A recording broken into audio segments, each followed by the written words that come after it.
And now I'd like to present our next panelists. That is Dr. Eric Reiter. He's a professor of history and law and society at Concordia University. His background is both as a historian and a lawyer. And his research specialty is the history of Quebec civil law, especially how people's stories intersect with legal categories.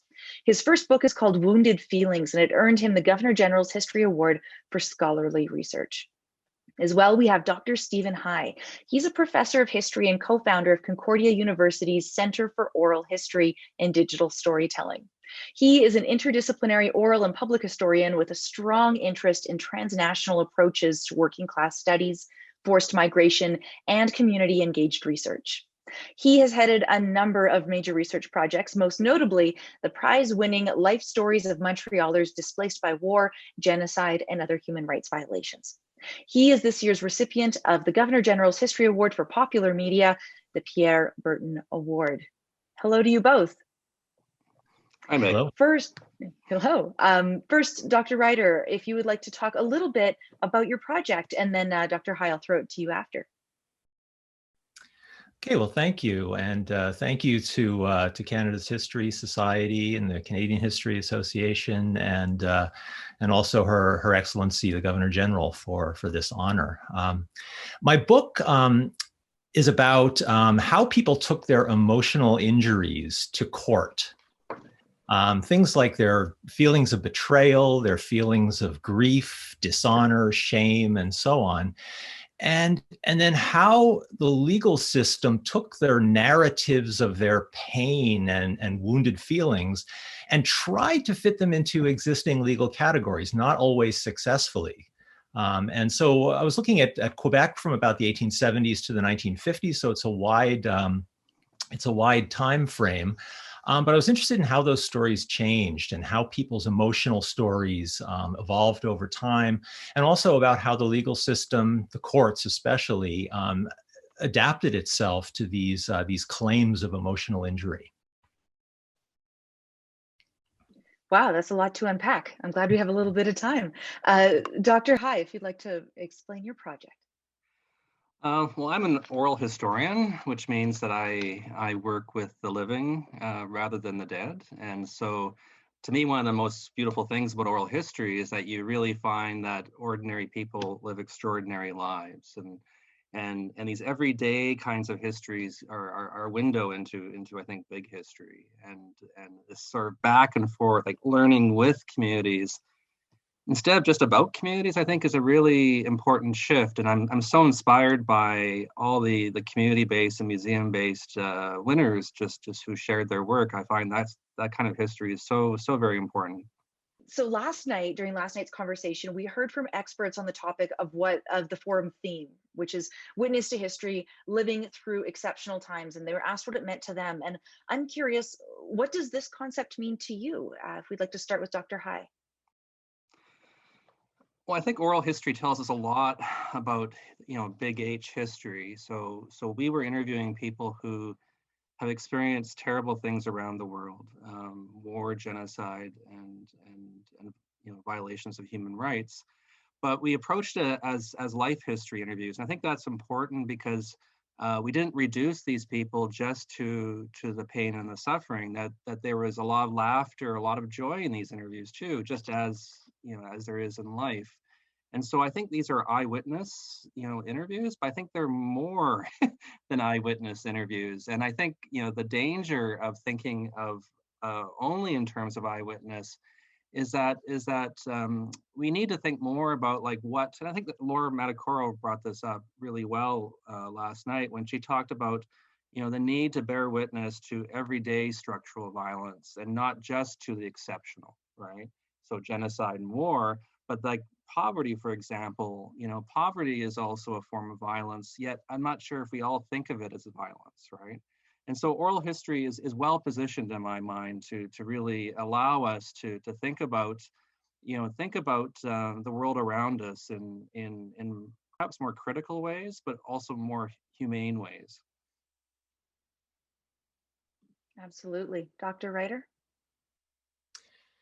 Well, I was thinking about that issue of exceptional times, and my project doesn't really deal with exceptional times on a society-wide level. There's references to the world wars, occasional previous pandemics, the smallpox epidemic in Montreal in 1885, but those don't really figure in the foreground. But thinking about people's individual stories, and especially when they're in crisis, when they're going to court, those are their individual exceptional times where their life as an individual suddenly has been upended because of a personal death in the family, or a mistreatment at the hands of others, or in the cases of some Black Montrealers, for example, or Jewish Montrealers who figure in my book, when they're not treated the way they expect to be treated, they're discriminated against or something like that. And their going to court becomes this crisis for them. And so I think it's interesting that in times when, like today, we're all suffering through similar things, at the very same time, we're all dealing with those things in very, very individual and personal ways, because our stories aren't the same, even though all of society is going through, on the one hand, through something very similar. As individuals, we're going through our own unique things. And so I guess there's that disjuncture almost between society and the individual that comes out in the stories that I was looking at. Absolutely. A reminder to everyone watching, if you have any questions for any of our award winners, feel free to enter those questions in the box right now, and we'll be happy to get to those. Alors, si vous avez des questions pour nos présenteurs, So if you have questions for our award winners, please do not hesitate to write your question over here, over there. I wanted to get next to the idea of, we always talk about looking to our history to understand our future. Are you starting to see in your research anything that's repeating from your research about history? And I will start with you, Dr. Reiter.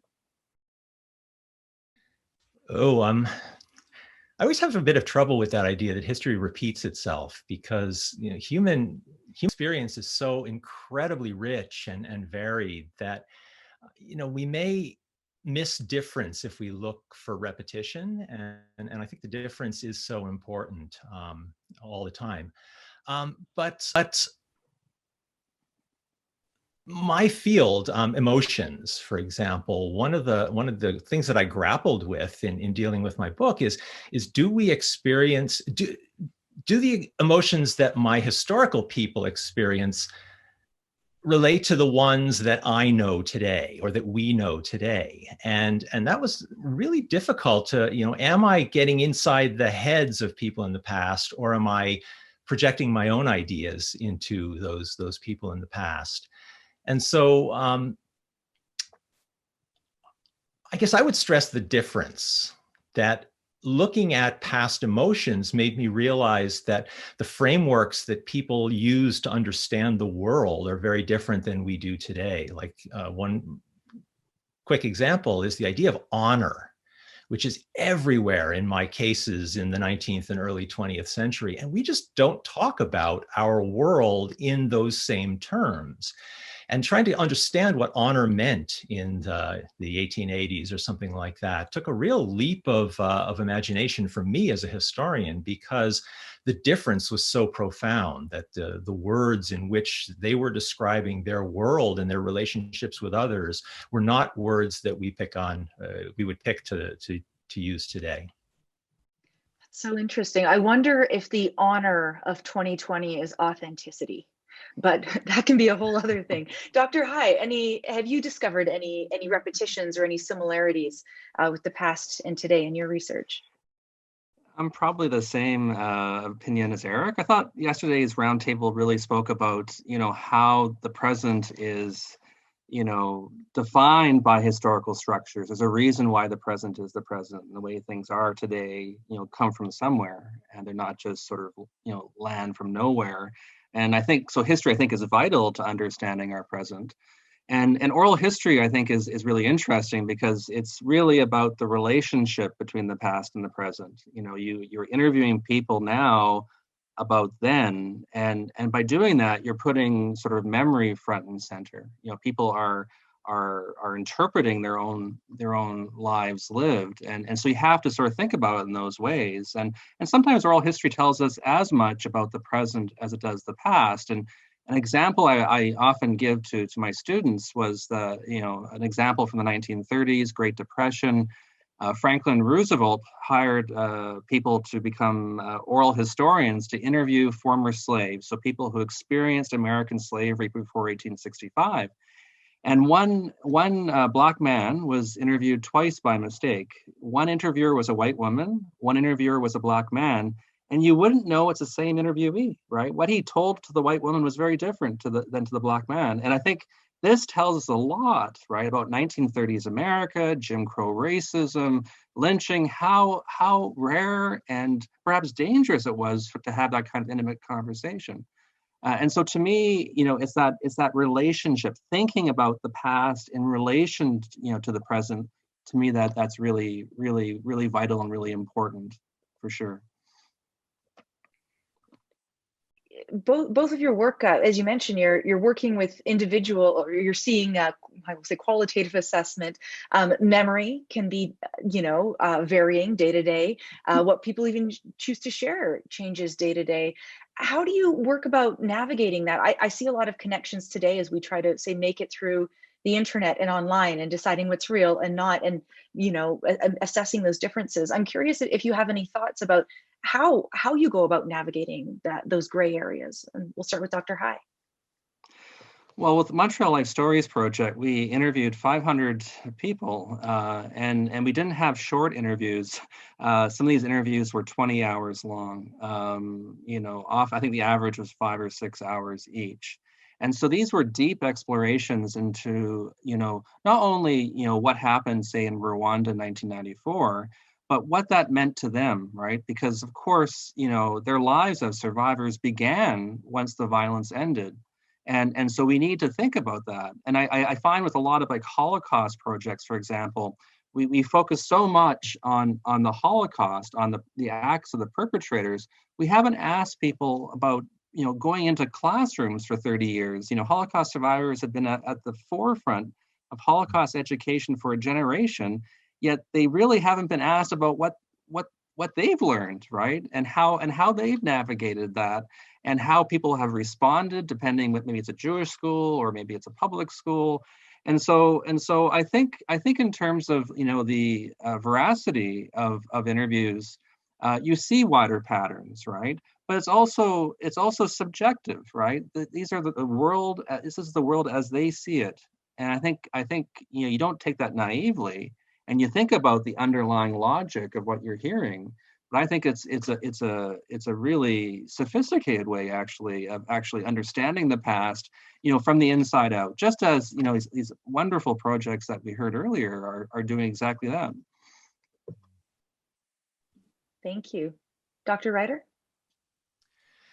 I guess there's one thing that I kept coming back to, and I think it picks up on some of the things that Stephen was just saying, is that we tend to have these sort of masks that we wear to, this is not new with me, obviously, this idea, but we have these masks that we wear where we perform ourselves. And as historians, it's very difficult to figure out when you're looking at a mask and when you're getting behind the mask to see the real people. And in oral history, which I don't do, but I hear a lot about because Stephen is right down the hall from me at Concordia, there are ways of getting at the people behind the mask.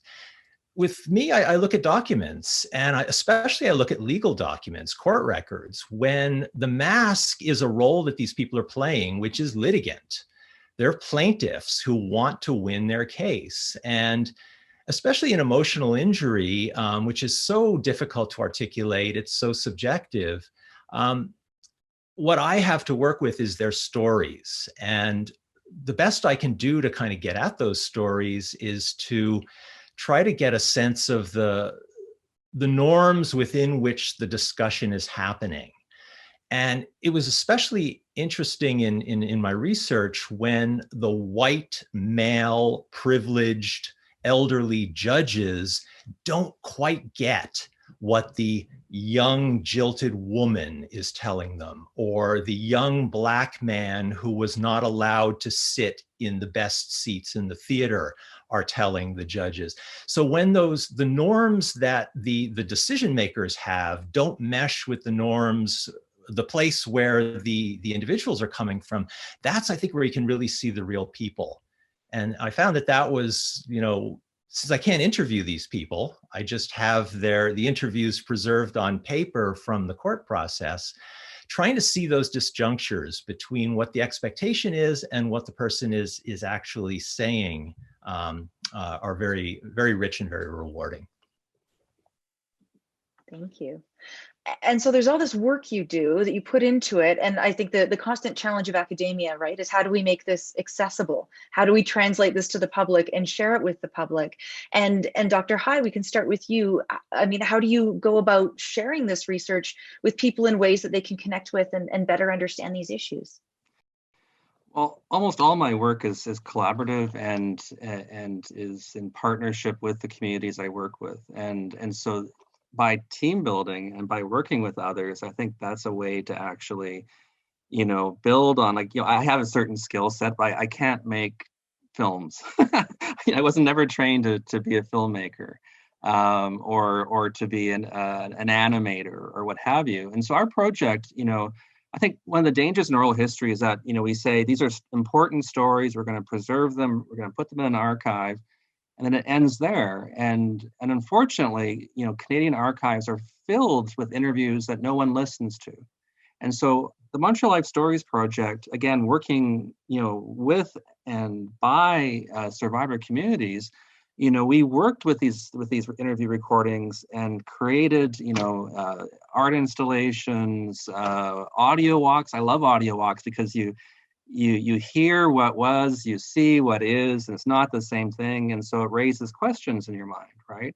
Or in the context of the Rwandan genocide, you're hearing people talk about 1994, so it's there and then, across the world, yet there are thousands of survivors living in Montreal. And so it's our story. And so how, politically, how do you do this, right? And so I think increasingly historians need to think in terms of multimedia. We need to think in terms of collaboration, with the communities that we're working with. And I think this is hard long-term work, like we heard, like Ashley and others were saying earlier. But it's so rewarding, and I think it's important that when we talk about sort of community engagement by professors, that's not just about profs going out into the community. But we need pathways into the universities for communities, right, to be able to leverage and engage with all the resources and the capacities that the universities have to offer. And so, to me, it's a two-way street. Thank you, Dr. Reiter. Well, I mean, I'm here as the representative of scholarly history, which makes it kind of a little hard to address that question, especially since I'm kind of something of a Luddite and I don't have the technological skills that many who are near and dear to me have to publicize my work on social media and things like that. But I mean, one thing that I think is really important for scholarly history anyway is to tell stories in a way that doesn't just speak to other scholars. And that's something that I've really tried in the book that we're talking about here, is to, especially legal history, which can be such an arcane field that only speaks to other lawyers, bringing stories in, bringing the history forward in legal history is I think a way to make my research more appealing to others. One thing that I would really add is that it's so important for my scholarly research to translate into the classroom when I'm teaching my students in my law and society classes or my Canadian legal history classes or so on. And so I try to communicate to them, not just, here are research findings, but try to get them to see that research is fun, research is interesting, and that there's a lot out there to be learned if you go into the archives or read through old newspapers or something like that. So I guess that's how I'm trying to spread the word of scholarly history is through my work in the classroom and trying to make my own research accessible rather than arcane. Absolutely. And Dr. Reiter, what continues to inspire you in this work and continuing in this field? I mean, it's really just that there's so much out there that we haven't looked at. The archives are filled with fascinating stories about people in the past, and that's really what excites me. I'm very sad right now because the archives are more or less closed, and you can't go there because of the pandemic. And obviously, that's a kind of a trivial effect of the pandemic, but it's an important one for historians because we can't get that raw material that's so important for our work. So this idea of the history of emotions is something that I came upon fairly late, but it's such a rich field that I'll probably be working on it for the rest of my career and only then scratch the surface. So. Thank you. And Dr. Hai, what keeps you inspired in working in this field and pushing forward? People, people I interview, but even more so people I work with. Our Oral History Center is I think we have 300 affiliates, and I would say about half are actually community based. And to me, oral history is a space where we're not institutionalized. We don't have a discipline of our own. And so it's a space that is permeable, and most people who would self-identify as being an oral historian are educators, artists, and so on. And I think, again, like fine arts is, there's some really great work that's going on right now through theater and so on that's engaging with people's stories, engaging with the Canadian past in really creative ways. And I find, as a historian, and I'm a scholarly historian too, and I think Eric's work is vital to actually understanding, Montreal's, the historical roots towards marginalization in Montreal. But anyways, I'm not the same historian I was, say, when I began. And I think increasingly we need to maybe, think about how we train historians, in terms of what we do and how we do it. But yeah, my 2 cents. Curious there, what do you mean about reevaluating training historians? What are skills that you think are missing?